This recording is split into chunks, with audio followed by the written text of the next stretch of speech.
My girlfriend left for a girls' weekend and came back with an engagement ring. When I asked about it, she said, "We need to talk." I replied, "No need." Then I had her belongings moved out while she was at her parents' explaining her news. Her fiancé's face when he found out she'd been living with me. I'm sitting in my half-empty apartment right now, on a couch that suddenly feels way too big, drinking a beer I didn't even want but somehow needed. I'm 32, male. My now ex, Hannah, 29, and I had been together for 4 years. Lived together for nearly 3. She moved into my place when her roommate bailed on her lease, and it just became the default.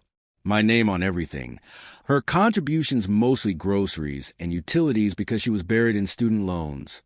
I didn't mind. I thought it made sense. I thought we were a team. Last Friday morning, she kissed me quick, tossed her overnight bag over her shoulder, and said she and her college girlfriends were heading to Santa Barbara for a long weekend. She's done these trips before. I've even met the girls. They're normal, chaotic, wine-loving 20-something girls. Nothing ever felt off. So she leaves. I keep myself busy all weekend, gym, errands, video games, takeout, the usual. Sunday night around 7:30, I'm on the couch, half focused on a game, half wondering when she'll text that she's on the road. I hear her key in the lock. Okay, normal. But she walks in looking off, red around the eyes, but also smiling in this strange, floaty way like she's watching herself act out a scene. And then I see it. A ring. Not the tiny silver promise ring I gave her 2 years ago. A huge diamond. My brain kind of froze. It took maybe 3 seconds for me to stand up and ask, "What's on your hand?" She did the fake surprise glance down. "Oh, right. We need to talk." And for some reason, and I still don't know how I stayed calm, I just nodded and said, "No need." She looked confused like I'd knocked her script out of order. She sat, tried to start her explanation, but the words that came out were so absurd I almost laughed. I've been seeing someone for about 8 months, and he proposed this weekend, and I said yes. 8 months, while living with me, sleeping in my bed, eating dinner at my table, watching Netflix on my account. She even tried that classic line, "You and I have been drifting apart for a while," which was news to me considering we booked a vacation for next month. I asked when the wedding was. She said June. Her voice cracked like she didn't understand why I wasn't screaming. But here's the thing. The second she said 8 months, everything inside me shut off. Not numb, just done, like a switch flipped. I told her she should probably tell her parents this huge, exciting news in person. She agreed, and then she went to bed in what used to be our room. I stayed awake on the couch all night, staring at the ceiling, thinking absolutely nothing and everything at the same time. Monday morning she left for work and texted that she'd be going straight to her parents afterward to share the engagement. The second I read that, I grabbed my phone and called my buddy Ethan, who owns a moving company. He didn't even ask questions at first, just said, "What time?" By 2 p.m., 3 movers were in my place, hauling out every item that belonged to Hannah. Clothes, makeup, shoes, her desk, the decorative crap she bought from Home Goods, all of it. I documented everything. Photos of each room, photos of boxes, photos of her items separated from mine because I wasn't going to deal with accusations later. I rented a small storage pod, had it dropped in her parents' driveway, and left a note taped inside. "Your belongings. Storage paid for 1 month. Code is your birthday." Then I called a locksmith. Changed the locks before 7 p.m. My phone started blowing up around 8. Her first text, "Why is my stuff here?" Then, "Did you change the locks?" Then, "You can't do this. I live there." Then her mom chimed in, "What's going on? Why is there a storage unit in our driveway?" Then, "I'm coming over. Answer the door." I didn't. I turned my phone on silent, ordered Chinese food, and waited for the inevitable. At 9:30, the doorbell started. Then banging. Then her voice. "Open the door. You can't just throw me out. I have rights." I told her through the door, "You're not on the lease. You've been cheating on me for 8 months. You're engaged to someone else. Consider this your move-out notice." She threatened to call the cops. I said, please do. Tell them you want back into your ex-boyfriend's apartment. Her mom yelled. Then they left. And I sat there, weirdly calm, listening to the quiet settling around me. Then around 11, my phone rang again, unknown number. I answered. A man's voice said, is this Adam? That's me. I'm Tyler, her fiancé. His voice was shaking. I think we need to talk. And man, that conversation was something.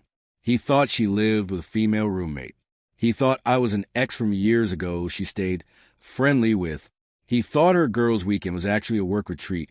He surprised her at the propose. He had no idea she'd been bouncing between us like a part-time job. We met up the next day at a coffee shop. He looked wrecked. I mean hollow. We traded timelines, compared notes, realized we'd both been played to Olympic-level degree. 8 months of lies, fake excuses, carefully timed sleepovers, strategic FaceTime calls from the same corner of my apartment, so the background looked consistent. He wasn't a bad guy, just blind and trusting. Kind of like me, I guess. After that meeting, the floodgates opened. Her family turned on me immediately, because of course she had already rewritten the story. First her mother called, saying I'd traumatized her daughter and destroyed her life. Then her sister showed up at my door, calling me a jerk for overreacting. When I reminded her that Hannah got engaged to another man while living with me rent-free, she snapped, it was a mistake. Yeah, a long, complicated, meticulously organized mistake. The best friend eventually reached out too. She'd been told the girls' weekend was a secret birthday surprise for me. She'd been asked to cover the story. When she learned the truth, she cried, said she felt used. Honestly, she was the only one from Hannah's circle who didn't attack me or enable the circus. Meanwhile, the fiancé, ex-fiancé now, dumped her within 72 hours. He told his family everything. His mother told her friends. Her friends told their friends. It spread fast, because this wasn't just cheating. It was a full double life exposed overnight. Hannah spiraled. She called me sobbing, then yelling, then apologizing, then accusing. Voicemails all over the emotional map. You ruined my life. I was going to come back to you. He never meant anything. You turned him against me. We were supposed to be together. She even tried to drag my name through the mud. Told her parents I'd been emotionally abusive. Told my brother's girlfriend I had violent tendencies. Told a cop I kept her belongings so she could do a civil standby. The officer took one look at my documentation and told her she had everything already. That was satisfying, not gonna lie.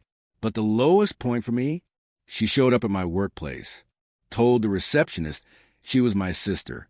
Tried to create a family emergency. Security escorted her out cussing and crying. My boss later joked, damn, man, she went nuclear. Yeah, nuclear is a good word for it. After about 2 weeks of chaos, the dust finally started to settle. Her job got messy because her ex-fiancé worked in the same industry. Word spread. Networking events were awkward. She ended up transferring out of state, basically running from a fallout. Her dad eventually mailed me a handwritten apology letter saying he was ashamed of how he'd reacted and hoped I found someone better than his daughter. I didn't respond. Didn't know what to say. Hannah emailed me once more too, long, emotional, self-pitying. I was lost. I made terrible choices. I hope someday you can understand. I read it, closed it, never replied. I'm not some hero. I'm not pretending I didn't hurt. I started therapy because I didn't want these trust issues turning into permanent armor. But I'm okay. Better than okay most days. I rearranged the whole apartment. Got new bedding.